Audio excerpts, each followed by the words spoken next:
Despite its ingenuity, Cuba was still in a downward spiral. Castro had no choice but to open the country up to tourism. Though he was deeply concerned that foreign ideas would infect the local population.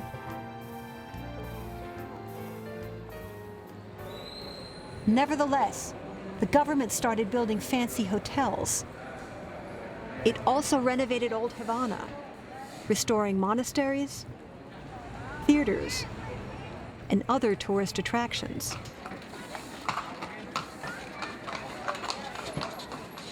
Now you can take a walking tour through cobblestone streets, rent a 1950s Oldsmobile, or enjoy Cuban music with your beer.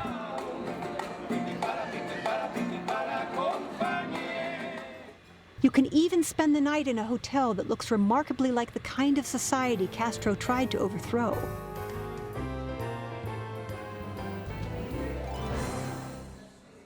And if you still get bored, a government travel agent will be glad to book you a visit to one of Cuba's beach resorts. He'll probably send you there by tourist bus. It's in a completely different part of town from the one that Cubans use. There's no line to buy a ticket, but it's 25 times the local price. On the other hand, the waiting room is clean and spacious. The toilets have attendants who hand out toilet paper, and there are doilies on every chair. The furniture is overstuffed. A television keeps you entertained. And there's even a baggage handler to help you with your gear. And if everyone looks cool and comfortable, it's because the entire place is air-conditioned. But it gets even better. The bus seats all have clean white covers, and it's only half full. The driver is told to make frequent stops so that everyone can refresh themselves with cappuccinos.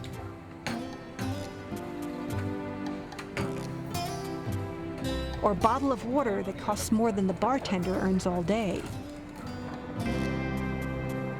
And then it's back on board, so you can get a glimpse of the Cuban countryside before you arrive at your resort, where you will enter a completely different world.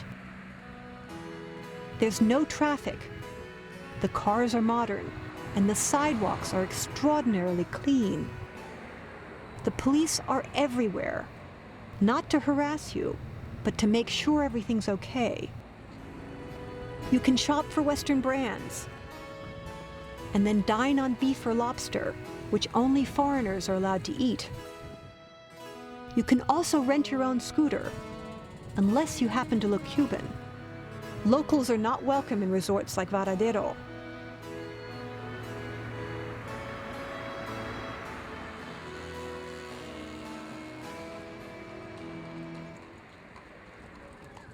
If you want a guided tour of the whole resort, several double-deckers do the circuit every half hour. The only thing you probably won't see on board are Cubans. They're forbidden to use tourist forms of transportation, so they catch whatever ride they can. Truth be told, there's not all that much to do in Varadero, except get sunburned and shop for trinkets in the many tourist stores. Cuba's resorts are the quintessential tropical paradise, deliberately designed to keep tourists in and Cubans out. Until recently, Cubans were forbidden to stay at any of these places. Although the government badly needed those tourist dollars, it didn't want foreign ideas contaminating the local population. Cubans are now allowed to rent a room, though few can afford the $300 nightly fee. In fact, the only locals you get a glimpse of in Varadero are the bartenders and other service personnel. They have the best jobs on the island. A week's worth of tourist tips can earn them more than a doctor makes in an entire year. But they're also carefully vetted by the government for loyalty to the system, so you'll only ever hear the party line. But there's another way to see Cuba, though the Cuban government won't approve. You can hitchhike and take local buses. Stay in private homes and eat at local stalls.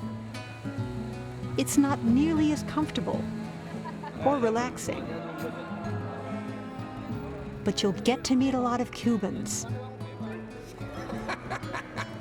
And that's worth almost anything.